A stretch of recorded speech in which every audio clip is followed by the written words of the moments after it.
My name's Ethan, and this happened when I was 15, living in a small coastal town in Oregon called Tidehaven. It's the kind of place where the ocean's always growling in the distance, and the fog rolls in so thick you can barely see your own porch some mornings. Our house was on the edge of town, backed up against a cliff that dropped into the Pacific. It wasn't fancy, just a creaky two-story with peeling paint and windows that rattled when the wind kicked up. My dad was a fisherman, gone for days at a time, and my mom worked night shifts at the hospital. That left me alone a lot, which at 15 felt like a dream. No rules, no curfew, just me, my music, and the old Xbox in the living room. It was late October, and the air had that sharp, briny bite. Dad was out on a 3-day trip, and Mom was pulling a double shift. I'd been home alone since school let out, blasting punk rock and playing Halo until my eyes burned. Around 9 p.m., I decided to heat up some leftover clam chowder. The kitchen faced the back of the house, where the rickety wooden deck led to a patchy yard that ended at the cliff's edge. There was a single light out there, a flickering bulb that barely lit up the deck boards. I was stirring the chowder when I heard it, a low, deliberate thump against the deck. I froze. The music was still blaring, so I muted it with the remote, my heart already picking up speed. Thump. There it was again, like someone was tapping a boot against the wood. I told myself it was probably just a raccoon or the neighbor's cat, which sometimes wandered over, but it didn't feel right. The sound was too heavy, too intentional. I crept to the kitchen window, the one above the sink, and peered out.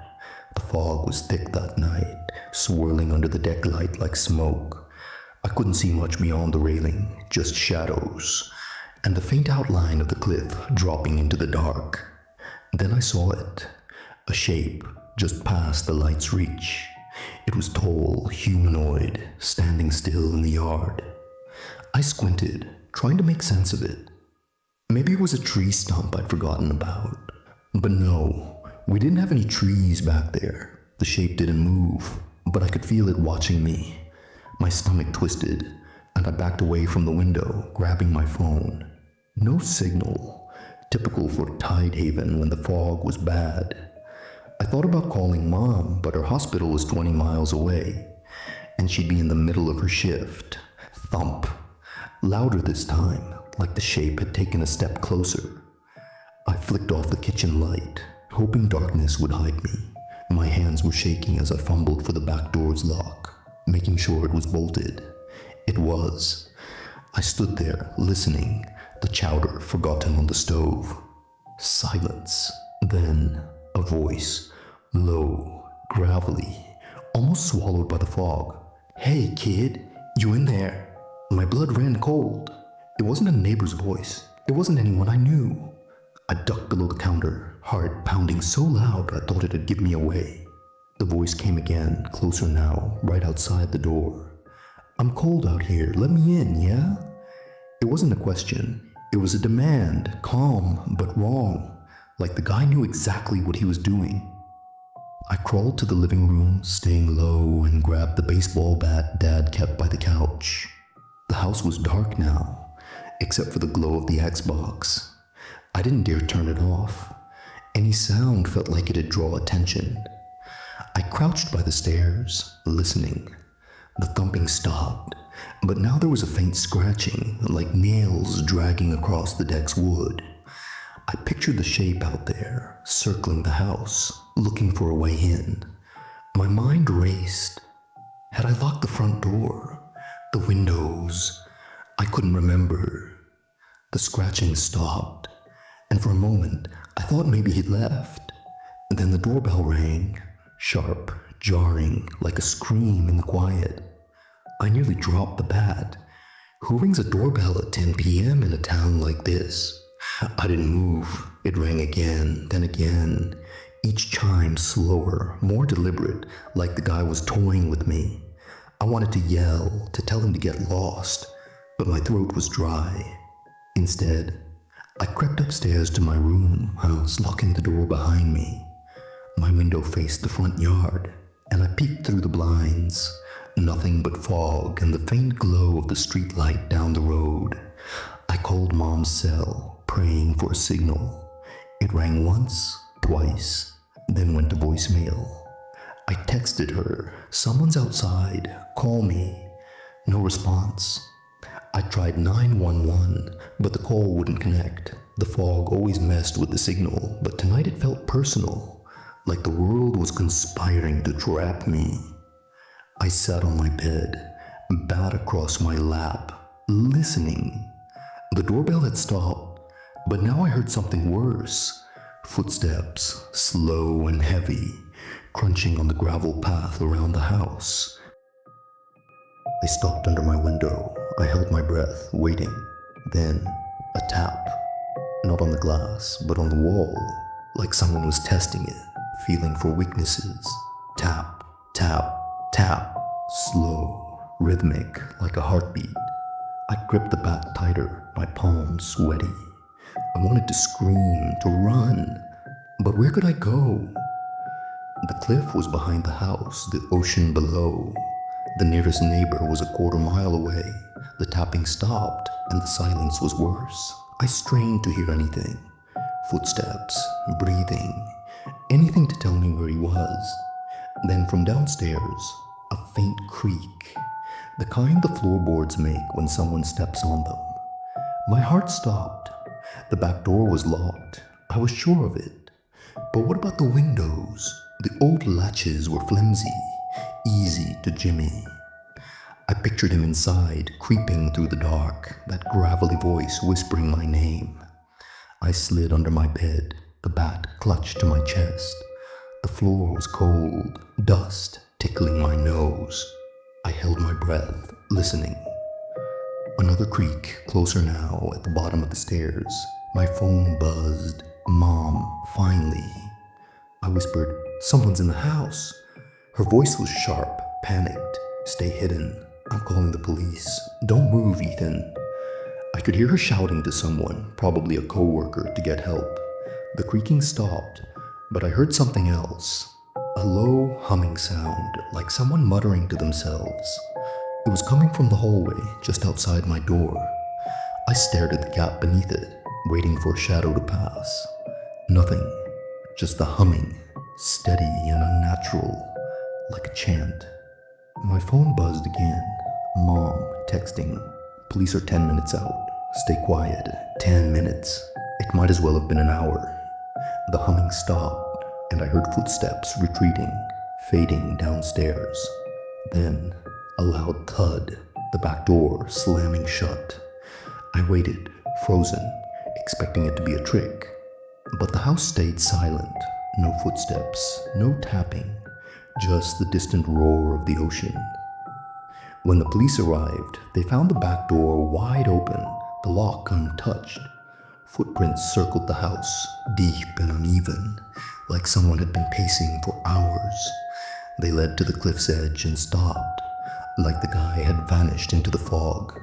The cops said it was probably a drifter, maybe someone from the docks, but I knew better. That voice, that humming, it wasn't just some guy. It was something else, something that knew I was alone.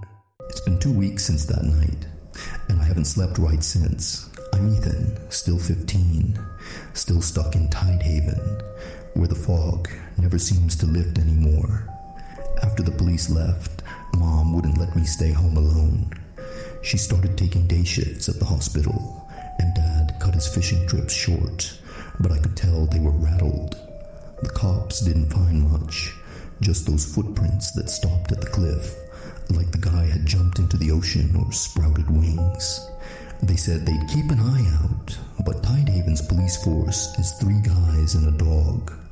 Nobody's patrolling the cliffs at night. The house felt different after that.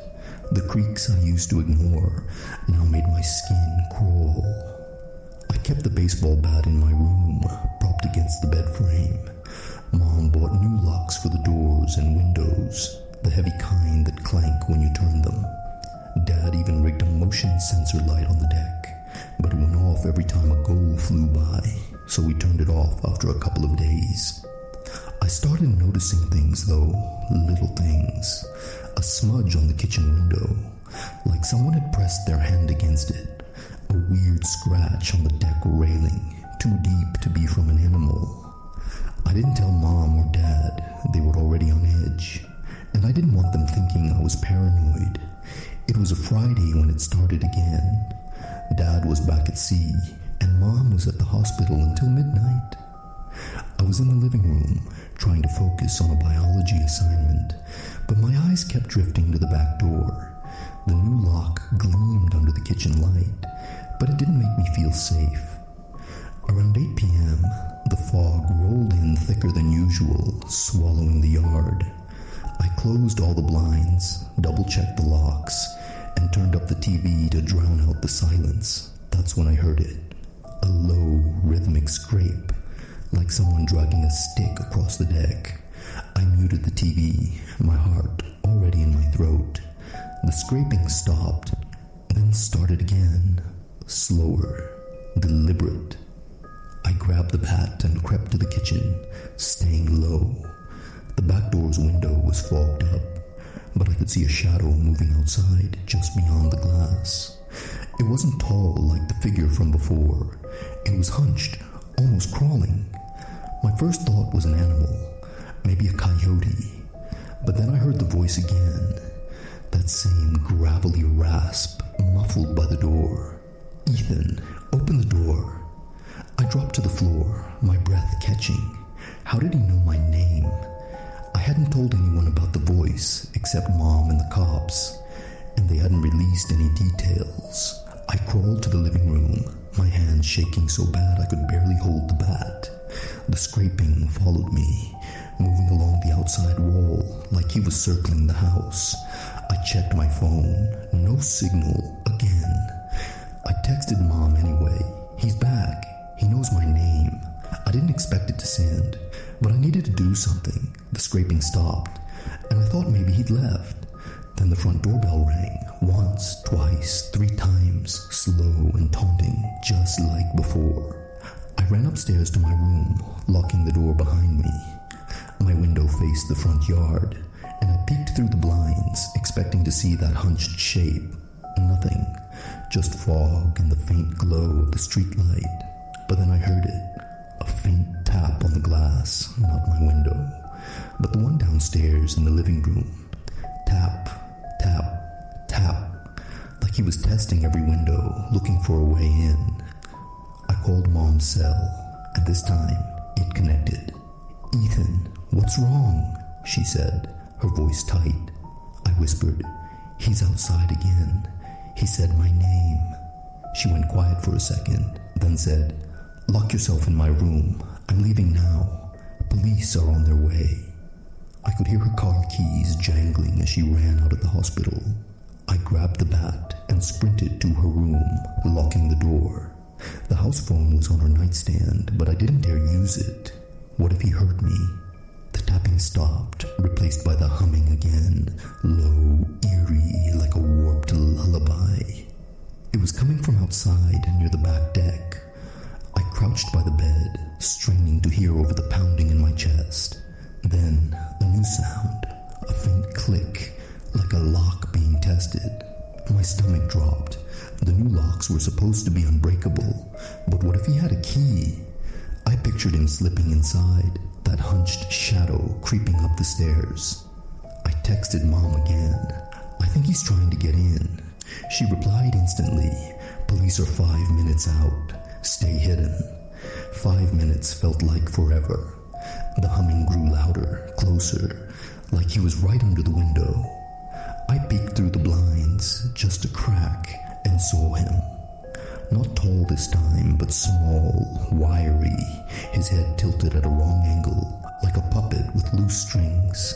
His face was hidden in the fog, but I could feel his eyes on me, even through the glass. He raised a hand, skeletal and pale, and tapped the window once, twice. Then he smiled, a wide, unnatural grin that showed too many teeth. I ducked back, my breath hitching. The humming stopped, and the house went dead silent. I I waited, clutching the bat, expecting the door to rattle or a window to shatter. Instead, I heard a soft thud from downstairs, then another, like someone was walking through the house. I whispered to Mom over the phone, "He's inside!" She gasped, and I heard her shouting at someone, probably the police on another line. "Stay under the bed," she said. "Don't move." I slid under the bed, the floor cold against my stomach. The footsteps were slow, deliberate, moving from the kitchen to the living room, then up the stairs. They stopped outside Mom's door. I held my breath, waiting for the knob to turn, but instead, there was a soft knock. 3 taps, gentle, like he was asking permission. Then the humming started again, right outside the door, low and guttural, like he was singing to himself. The police sirens cut through the fog, faint at first, then louder. The humming stopped, and the footsteps retreated, fast, down the stairs. I heard the back door slam, then silence. When the cops arrived, they found the same thing as before. Footprints circling the house, leading to the cliff. But this time, they found something else. A small carved wooden figure, no bigger than my hand, left on the deck. It looked like a person, but its face was all wrong, twisted, with that same too wide grin. I'm Ethan, and I'm still here in Tidehaven, though I don't know how much longer I can stay. It's been 3 days since the police found that carved wooden figure on our deck. Its twisted grin burned into my brain. The cops took it as evidence, but they didn't say much, just that it looked handmade and they'd look into it. Mom and Dad were done leaving me alone after that. Dad stopped his fishing trips altogether, and Mom started working from home, her eyes always darting to the windows. The house felt like a cage, every creak and gust of wind making us jump. But the worst part, I kept hearing that humming, faint and distant, like it was coming from the cliffs. I couldn't shake the feeling that the figure, the thing, knew me.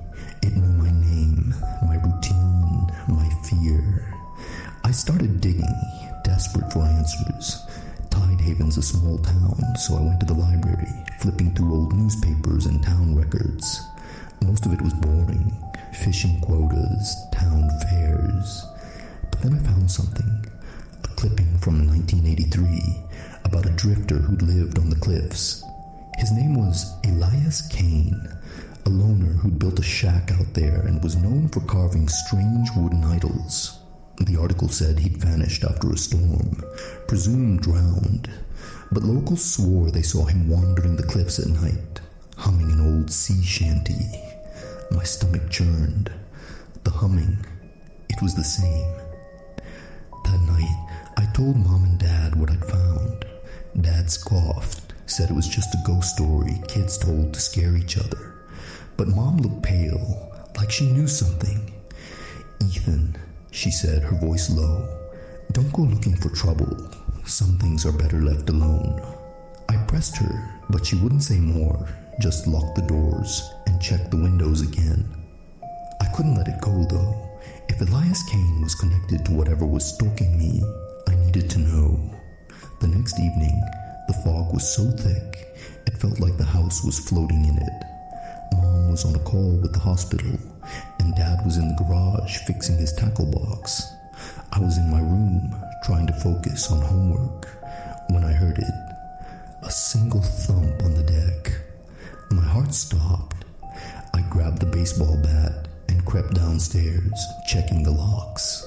They were secure, but the air felt wrong, heavy, like the fog was pressing against the walls. Then I heard the humming again, louder this time, coming from the backyard. I peeked through the kitchen window, my breath fogging the glass.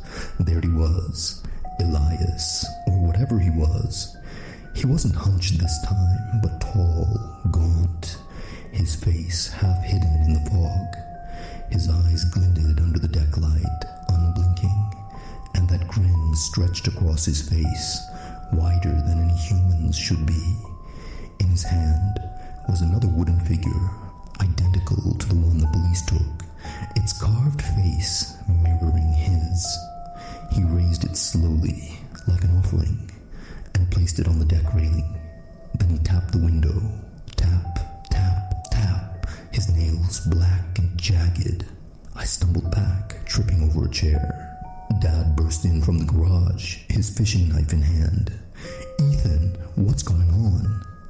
I pointed at the window, but Elias was gone. The wooden figure was still there, though, staring at us from the railing. Dad grabbed his flashlight and stormed outside, yelling for me to stay put. I didn't listen. I followed him, bat in hand, my pulse pounding in my ears.